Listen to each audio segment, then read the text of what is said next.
Panorama group, जो सोचता है वो करता है।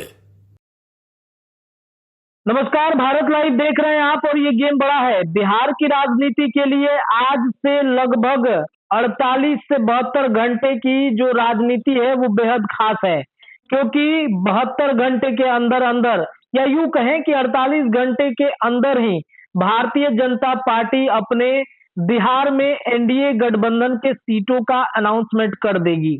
लेकिन इस सीट के अनाउंसमेंट के पहले बिहार एनडीए में भूचाल मचा हुआ है।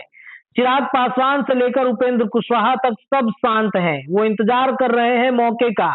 यहाँ तक की खबर ये भी है कि महागठबंधन की तरफ से चिराग पासवान को बड़ा ऑफर तक मिल चुका है। ऐसे में सीट बंटवारे में दोनों डिप्टी सीएम बिहार से, चाहे बात सम्राट चौधरी की करे या फिर विजय सिन्हा की करे, भागे भागे दिल्ली पहुंच चुके हैं और वहां पर नीतीश कुमार के विदेश जाने से पहले सब कुछ सेट कर लेना है। तो बिहार एनडीए में इतना भूचाल क्यों मचा है? नीतीश कुमार के आने से एनडीए गठबंधन में जो स्थितियां डगमग हुई हैं, चिराग पासवान, उपेंद्र कुशवाहा, जीतन राम मांझी की, भाजपा को भी डर है कि ये साथी हमारे विकट परिस्थिति में साथ थे, लेकिन अब भाग जाएंगे तो डैमेज 2024 के चुनाव में बड़ा हो सकता है। तो ऐसे में नीतीश कुमार पर क्या कुछ बड़ा फैसला भारतीय जनता पार्टी करेगी?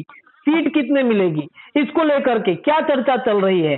सीधे अपने संपादक नमन मिश्रा सर से जुड़ते हैं और पूछते हैं कि बैठक में सबसे जो महत्वपूर्ण विषय ये है कि क्या नीतीश कुमार के साथ जो नेगोशिएशन है भारतीय जनता पार्टी का, वो कितने सीटों पर हो रहा है, और नीतीश कुमार अगर उन सीटों पर बंटवारा होगा, नहीं होगा तो क्या करेंगे? सर हमारे साथ जुड़े हुए हैं। सर, क्या चल रहा है दिल्ली में? बड़ा मतलब भूचाल आया हुआ है। जदयू भी इधर ताबड़तोड़ बैठक कर रही है, उधर बीजेपी भी एक बड़ी बैठक करने वाली है। तो नीतीश कुमार विदेश जा रहे हैं, वो काफी निश्चिंत हैं। विदेश जाने से पहले ना तो टिकट का कोई अनाउंसमेंट किया, ना ही कुछ बातें निकल के सामने आई। तो सर, ये हो क्या रहा है राजनीति में? देखिए, निश्चित तौर पर मंत्रिमंडल विस्तार और सीटों का समझौता दोनों बहुत महत्वपूर्ण विषय हैं। मैं आपको एक बात बोलता हूं, दर्शकों को समझ में आ जाएगा इससे कि कितना ये महत्वपूर्ण समय है और इस वक्त नीतीश कुमार इतने रिलैक्स क्यों नजर आ रहे हैं और विदेश क्यों जा रहे हैं। देखिए, एक आरजेडी के बहुत बड़े नेता का मेरे पास फोन आया, मतलब लालू परिवार के बड़े मैंने बड़े चेहरे। अच्छा। उन्होंने मुझसे ये पूछा कि नीतीश कुमार ऐसी स्थिति में बाहर क्यों जा रहे हैं नमन जी, आपको क्या लगता है? देखिए, बिस्कोमान वाले सुनील सिंह ने तो साफ तौर पर अपने फेसबुक पे लगा दिया है जी। स्कॉटलैंड में डिमेंशिया के इलाज के लिए एक बड़ी रिसर्च सेंटर है, जहाँ के डॉक्टर के टच में नीतीश कुमार काफी दिनों से थे, ये चर्चा थी भी जी। वहीं पे वो इलाज कराने अपना जा रहे हैं। नीतीश कुमार आगे भी बिहार के मुख्यमंत्री बने रहना चाहते हैं, ये बात उन्होंने पिछले 1 साल में स्पष्ट कर दी है। भले ही वो कहते हैं कि तेजस्वी यादव को मुख्यमंत्री बनाना है, आगे इसको बढ़ाना है, उसको बढ़ाना है, लेकिन सच्चाई है कि नीतीश कुमार ये कुर्सी छोड़ना नहीं चाहते हैं। खुद और कुरुप जो भी करना पड़े, नीतीश उसके लिए तैयार है।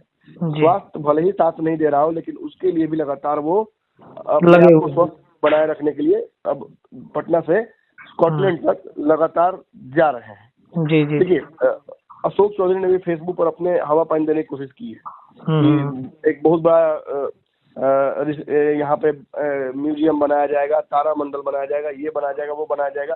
ये सब केवल जनता को झूठ बोलकर बरगलाने की कोशिश की जा रही है। अशोक चौधरी को ये बताना चाहिए कि पूरे दुनिया में घूमकर नीतीश कुमार बिहार में रोजगार बढ़ाने के लिए क्यों प्रयास नहीं करते हैं। जी। म्यूजियम बनाना बिहार में बहुत जरूरी है, तारामंडल बनाना जरूरी है, नासा का सेंटर बिहार में खुला हुआ है। मूर्ख नेताओं से बिहार परेशान हो चुका है, समझे? जी। और मैं ये नहीं कह रहा हूँ कि ये किसी एक पार्टी में है, कई पार्टियों में हर साख पे उल्लू बैठे हैं, हर साख पे उल्लू बैठे हैं, अंजाम गुलिस्तां क्या होगा। नीतीश कुमार हमारे लिए कितने महत्वपूर्ण है ये बिहार की जनता जानती है, इसीलिए नीतीश कुमार कोई भी फैसला लेते हैं तो नीतीश कुमार का विरोध बहुत नहीं होता है जनता में। लेकिन ये नेता जो उनके आसपास बैठे हुए हैं, ये नीतीश कुमार के हर फैसले को बड़ा ही विचित्र तरीके से जनता के पास परोसते हैं। लगता है हर चीज के पीछे कुछ कॉन्स्पिरेसी हो रही है। नीतीश कुमार अगर अपना इलाज कराने जा रहे हैं तो उसमें गलत क्या है? जी, बिल्कुल जाना चाहिए। जनता को भ्रमित क्यों किया जा रहा है? जनता द्वारा चुने गए मुख्यमंत्री को इस तरीके से एकदम छुपा बचा कर क्यों ले जाया जा रहा है विदेश? खैर चलिए, मैं इस विषय पर नहीं पढ़ूंगा। इतना जान लीजिए कि नरेंद्र मोदी की नाव डुबाकर तो नीतीश कुमार चले गए। देखिए, चिराग पासवान पशुपति पारस के बीच जो विवाद था उसे भाजपा ने सॉल्व कर लिया है। अच्छा। ये तय था कि भाजपा दोनों के बीच बैठेगी तो बहुत विवाद नहीं रह जाएगा। दोनों पार्टियों के बीच 2-3 का फॉर्मूला, मतलब 2-3 का फॉर्मूला 2-4 का फॉर्मूला उसे रखिए, क्योंकि एक तो राज्यसभा की सीट भी है। 2-4 का फॉर्मूला दोनों पार्टियों के बीच तय हो चुका है।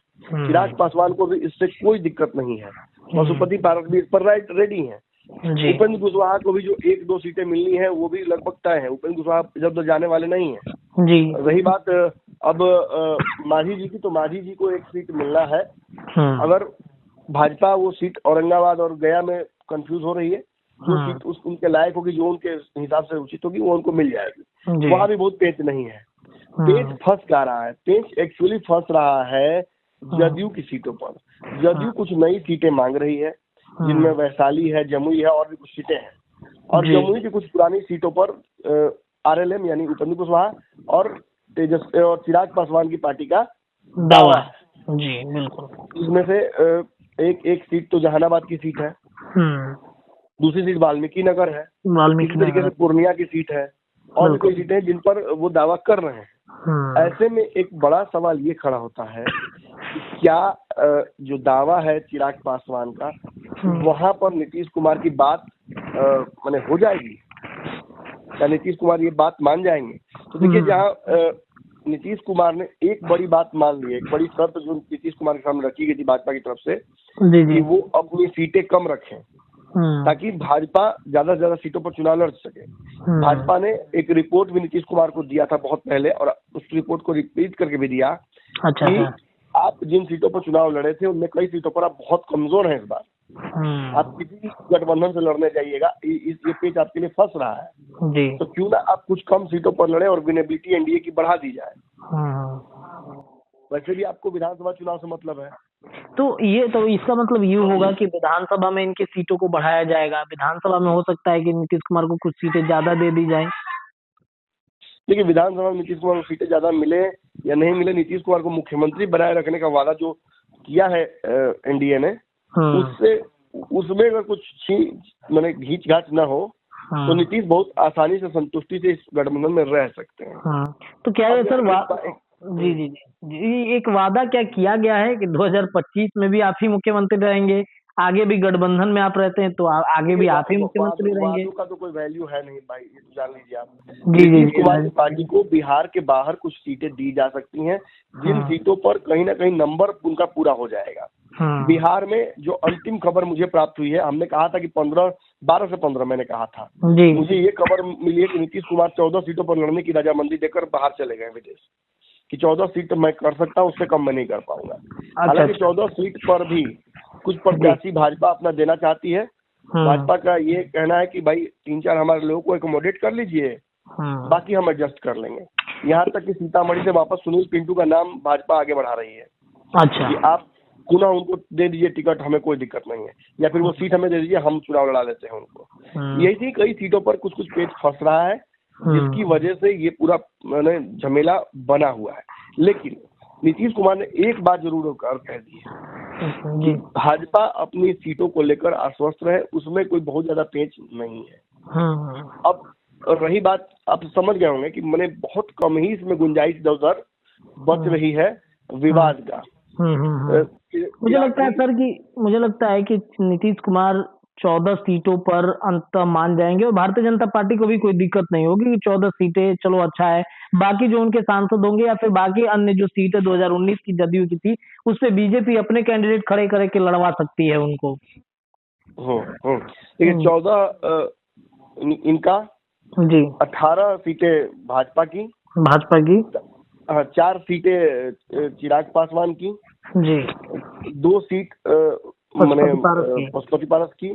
इसके बाद जो सीटें बच रही हैं उसमें एक एक करके बंटवारा हो सकता है। उपेंद्र कुशवाहा की सीटों पर इसलिए भी अभी संशय है क्योंकि सुपौल वाली सीट उपेंद्र कुशवाहा मांग रहे हैं, उस सीट के लिए वो अड़े हुए हैं। सीतामढ़ी हाथ से निकल चुका है, ये उपेंद्र कुशवाहा भी जानते हैं। तो अब सुपौल वाली सीट पे वो पीछे हटने की स्थिति में नहीं है। वहां से बैद्यनाथ मेहता तो अपनी तैयारी पूरी कर चुके हैं, और वो सीट ऐसी सीट है जहां से एनडीए के लगभग सभी जो घटक दल हैं वो लपकने के चक्कर में दाव लगाना चाह रहे हैं बैद्यनाथ मेहता पर। बिल्कुल तो मैंने कहने का मतलब कि प्रत्याशी तैयार किए, मजबूत उसको बनाए उपेंद्र कुशवाहा, चुनाव लड़ा के कोई और ले जाएगा अपने घर में। बीजेपी से हो सकता है या फिर चिराग पासवान लड़वा सकते हैं सुपौल में। सुपौल में चिराग पासवान को सीट मिलना असंभव है। तो ऐसी स्थिति में कहीं ना कहीं ये जो सीट है ये भाजपा या जदयू के कोटे में रह सकती है। मोस्ट केस में ये आरएलएम जो मांग रही है आरएलएम के पास जा सकती है, लेकिन उसके लिए नेगोशिएशन बहुत बड़ा करना पड़ेगा। अब उसके समय बचा नहीं। इतना जरूर तय हो गया कि सीटों का बंटवारा तो पूरी तरीके से फंस गया है।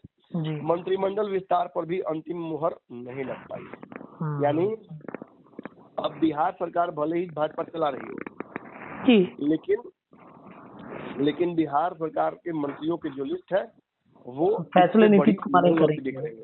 जी एक और बात है जी, अगर सीटों को बंटवारा छोड़ दीजिए फिलहाल, अगर मंत्रिमंडल विस्तार नहीं होता है तो बिहार सरकार कैसे चल पाएगी। मांझी जी ने भी कल कहा कि हमें कोई दिक्कत नहीं है, ये तो अंदर की बात है, अंदर में सरकार चल रही है अच्छे से।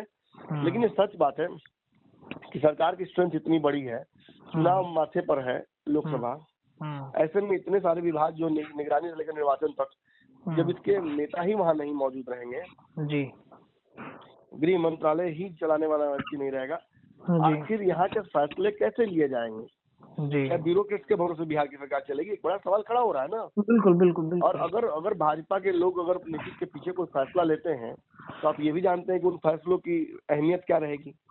बिल्कुल, फिर सरकार गिरने वाली स्थिति आ जाएगी, उत्पन्न हो जाएगी, नीतीश कुमार की असहजता आएगी। अगर मान लीजिए नीतीश कुमार की गैरहाजिरी में अगर मान लीजिए कोई विधेयक ही लेके आने की कोशिश की जाती है या कोई ऐसा फैसला ही लिया जाता है मद्य निषेध विभाग के द्वारा, ताकि सदन नहीं तो विधेयक तो नहीं आ सकता, लेकिन अगर मद्य निषेध विभाग कोई ऐसा फैसला ले तो क्या होगा फिर? बिल्कुल, ये सारी परिस्थितियां निश्चित तौर पर बहुत क्वेश्चनेबल है। नीतीश कुमार का जाना बहुत क्वेश्चनेबल है। इस स्थिति में एकदम पेट फंसा हुआ है, और नीतीश कुमार इस पेट को फंसाने के लिए ही कहीं ना कहीं विदेश ऐसे वक्त में जा रहे हैं। बड़ा मुश्किल है। याद रखिएगा रत्नेश जी, यहाँ मतलब नीतीश कुमार ने जी सर, नीतीश कुमार ने अपना एक बिहार में एनडीए की सरकार है, उसे सुचारू रूप से चला पाना इतना आसान नहीं रह गया है जी। मतलब नीतीश कुमार ने एक पासा फेंक दिया है और उस पासे को किस खाने में रखना है ये भारतीय जनता पार्टी सोचे। हाँ बिल्कुल। चलिए देखिए दर्शकों, तो नीतीश कुमार तो भाई विदेश निकल गए हैं, सीटों के बंटवारे पर अपना लिस्ट पहुंचा के भारतीय जनता पार्टी का सीट अपना कम भी कर दिया है उन्होंने। लेकिन अब बड़ा सवाल ये उठता है कि भारतीय जनता पार्टी कैसे उसे भुनाएगी, उन सीटों पर लाल टिक लगाती है कि ब्लैक से क्रॉस करेगी, ये चर्चा का विषय है। लेकिन मंथन तो चल रहा है दिल्ली में। गेम बड़ा में इतना ही, लेकिन और भी चर्चाएं लगातार सीट बंटवारे से पहले भारत लाइव पर आपको देखने के लिए मिलेगा। जुड़े रहिए अपने चैनल के साथ। बहुत बहुत धन्यवाद। पनोरमा ग्रुप, जो सोचता है वो करता है। अगर ये वीडियो पसंद आई और वह बिहार के राजनीति और बिहारियत से सरोकार रखेनी तो सब्सक्राइब बटन दबा के चैनल के सब्सक्राइब कर ली। ओजे एगो घंटी बा, ओकरा बटन दबा देला से कुल सटीक और मारक खबर रुआ मुफ्त में मिल जाई। अगर रुआ पत्रकारिता के हमनी के नया प्रयोग में सहयोग कर चाहतानी तो ज्वाइन बटन दबा दी। पेटीएम नंबर नोट कर ली 9386816700। धन्यवाद।